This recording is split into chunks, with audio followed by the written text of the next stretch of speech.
Brexit could increase the risk of terrorism in Northern Ireland, Parliament's top security committee has warned. The Intelligence and Security Committee issued in a report into Northern Ireland-related terrorism, where highlighted the threat posed by the UK leaving the EU.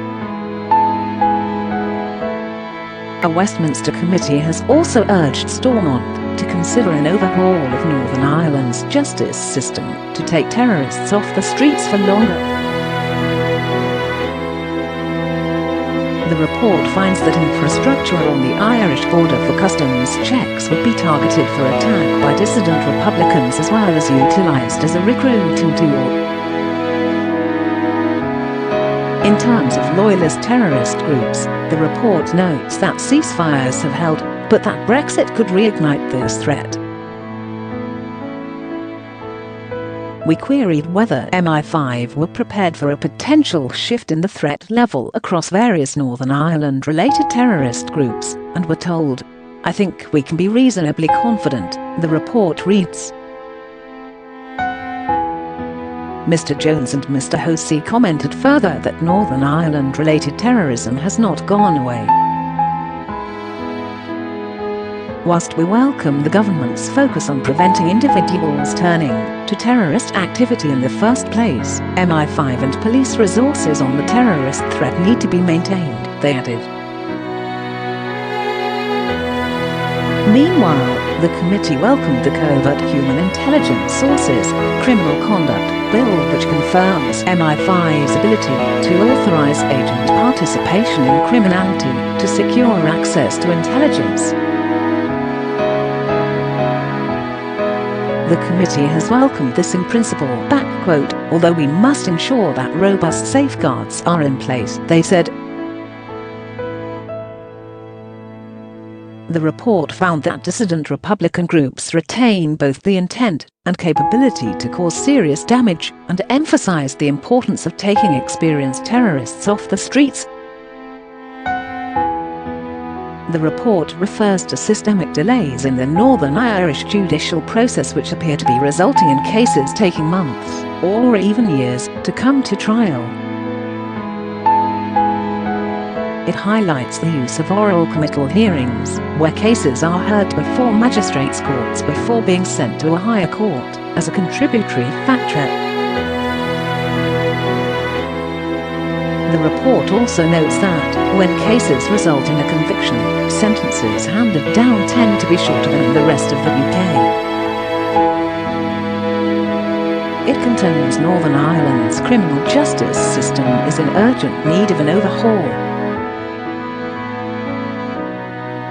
Two MPs who served on the previous committee emphasised that taking experienced terrorists off the streets is critical to reducing the capabilities of the groups.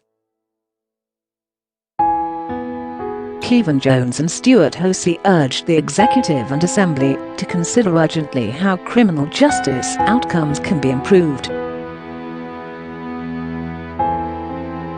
The report noted dissident activity in 2019, including the murder of journalist Lyra McKee as she observed a riot in Londonderry, as well as the bombing of the city's courthouse, a bomb sent by post to Heathrow Airport, and a hoax device designed to lure and kill police in Wattlebridge, company Fermanagh, for a secondary device.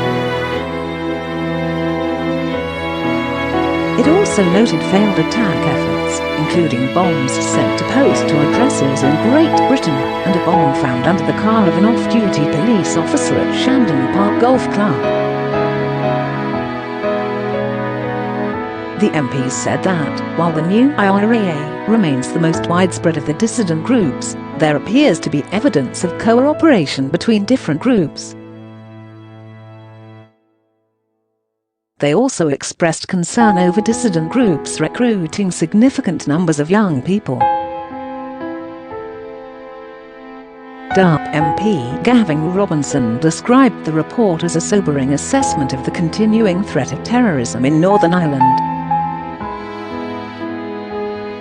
It stresses that dissident Republicans continue to actively recruit new members, including young people, and that systematic delays in our criminal justice system are leading to terrorism cases taking months, or even years, to come to trial.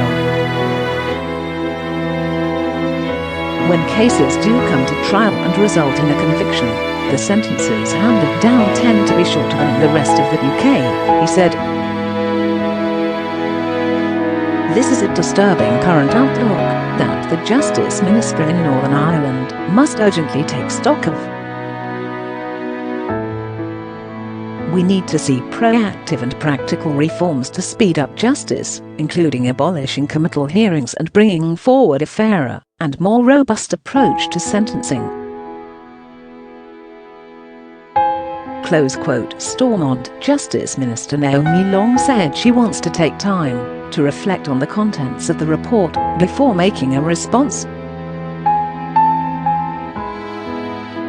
However, she said, "I know that the committee only consulted with UK security services and did not take evidence from any executive departments. Neither the Department of Justice nor indeed other NI Justice delivery partners were afforded the opportunity to provide any input or evidence." Close quote.